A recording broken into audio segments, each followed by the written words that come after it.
അപ്പൊ ഞങ്ങളുടെ cooking video ഇന്ന് വേറെ സ്പോട്ടിലാണ്. നമ്മള് ഗഡികളുടെ അടുത്ത് വന്നിരിക്കുക. എവിടെയാ അപ്പൊ ഇന്നത്തെ പരിപാടി എന്ന് പറഞ്ഞാ എന്താ പരിപാടി? ഇന്ന് കുക്കിംഗ് വീഡിയോ ആണ്. പക്ഷെ ഞങ്ങൾ 2 പേരല്ല 4 പേരുണ്ട്. അപ്പൊ നമുക്ക് ഈ പാനിൽ ചൂടായ എണ്ണയിലേക്ക് നമ്മൾ കുറച്ചധികം സബോള വറുത്തെടുത്ത് മാറ്റി വെക്കണം. ആ എണ്ണയിൽ തന്നെ നമ്മൾ കുറച്ച് ഓണിയൻസ് ആഡ് ചെയ്തിട്ട് തൈ പീസസ് ആഡ് ചെയ്തിട്ട് ഒന്ന് അത് സോട്ട് ചെയ്തെടുത്ത് കഴിഞ്ഞിട്ട് നമ്മൾ നമ്മുടെ ജിഞ്ചർ ഗാർലിക് ആൻഡ് ചില്ലി ചതച്ചത് ആഡ് ചെയ്യുക. അതൊന്ന് മിക്സ് ചെയ്ത് കഴിഞ്ഞ് കഴിഞ്ഞാൽ അതിൽ നമ്മൾ നമ്മുടെ സ്പൈസസ് ആഡ് ചെയ്യുക. സ്പൈസസ് എന്ന് പറഞ്ഞാൽ നമ്മുടെ ആകെ ഗരം മസാല ആൻഡ് ബിരിയാണി മസാല മാത്രമേ ഉള്ളൂ കേട്ടോ.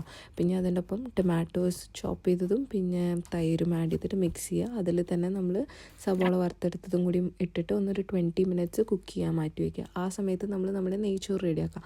നെയ്ച്ചോറ് എന്ന് പറഞ്ഞാൽ സിമ്പിളായ പരിപാടിയാണ്. നമുക്ക് കുറച്ച് നെയ്യ്, പിന്നെ ഹോൾ സ്പൈസസ്, 2 വെളുത്തുള്ളി, പിന്നെ വെള്ളം, കുറച്ച് ഉപ്പും കൂടി ആയി കഴിഞ്ഞ് കഴിഞ്ഞാൽ നമ്മളെ നെയ്ച്ചോറ് റെഡിയായി.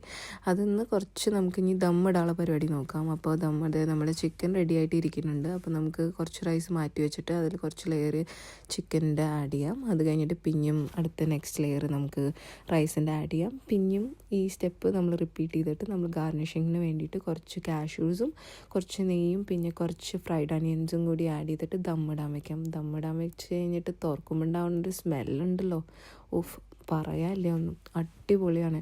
പിന്നെ നമ്മളൊരു 2 കയ്യിൽ റൈസും കൂടി ഇട്ടിട്ട് അതിൻ്റെ ഒരു പീസ് ചിക്കനും കൂടി ആഡ് ചെയ്തിട്ട് നമുക്ക് ഇനി പരിപാടി എന്താണെന്ന് പറഞ്ഞാൽ കഴിക്കാൻ തുടങ്ങാം.